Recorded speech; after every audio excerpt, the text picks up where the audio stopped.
Жените очакваме толкова много от нашите мъже, а нищо не даваме.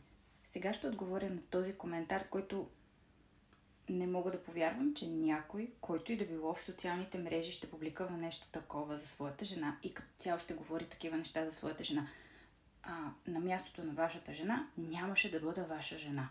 Със сигурност. Наричайки жена си по този начин, вие определено не я заслужавате. Без значение тя какво е направила, квалификациите към човека до вас определено показват вие какъв сте, а не тя каква е.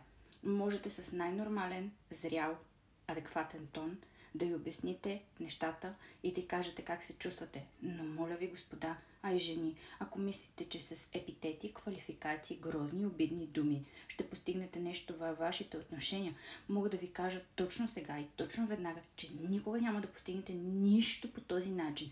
Нагледах се, наслушах се на какви ли не коментари. Четох някои коментари под видеята ми, хващам се за главата за епитетите, които използват жените, за грозните и обидни думи, които използват мъжете към жените и жените към мъжете. Наистина, хора, замислете се, това ли е най-правилният начин да покажете и да изразите себе си.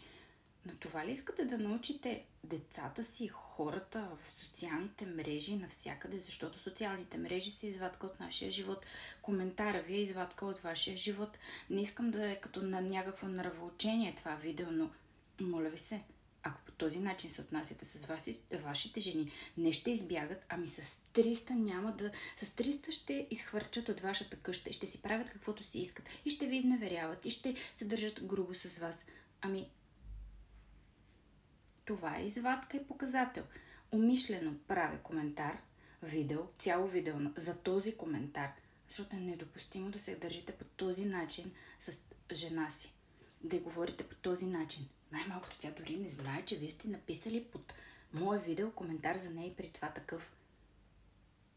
Няма как да ви чуе, няма как да ви види, няма как да ви обърне внимание, няма как жена ви да иска да бъде с вас, след като вие по такъв начин се държите с нея и говорите за нея по такъв начин. Някои ще кажат, ами те и те ни обиждат. Ами вие можете да го стопирате. Вие можете да сте тези, които променят нещата. Моля ви, спрете да си мислите, че всичко зависи от човека срещу вас. Бъдете осъзнати и зрели хора. Не може по такъв начин да се отнасяте с жените си или жените с мъжете си. Нека да уточним. Много често ме питате защо говоря само за жените. Гледайте видеята и ще разберете, че не говоря само за жените. Най-ми е лесно да говоря от женска гледна точка. Самата аз съм жена, нали? Очевидно е. Така че, хора, моля ви, спрете да говорите обидни и грозни думи към срещуположния пол, към собствената си жена или мъж. Не е окей. Малко се превърна като абсолютно нравоучение, но така да бъде. Явно е имало нужда това да излезе просто и да го дам като стойност, като видео, защото по този начин вие засявате много негативни емоции у себе си, у човека срещу вас, у своите партньорски отношения в партньора си и няма уважение. След това децата растят в такава среда на липса на тотално уважение. Те израстват като човек, който не се уважава или третира своите партньори по такъв начин. И много често децата след това ходят на терапия дълги години или пък не знаят защо нещата не им се получават. Все пак аз работя с такива хора, които всички ние сме деца на родители. Нали? Всички тук сме дошли от майка си и от баща си. Майка ни е родила.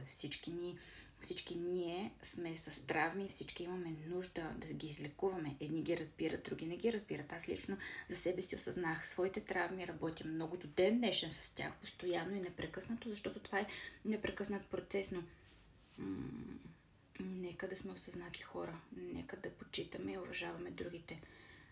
Първо себе си, после другите. Когато ние уважаваме и почитаме себе си, когато се обичаме, ние не говорим така на хората около нас.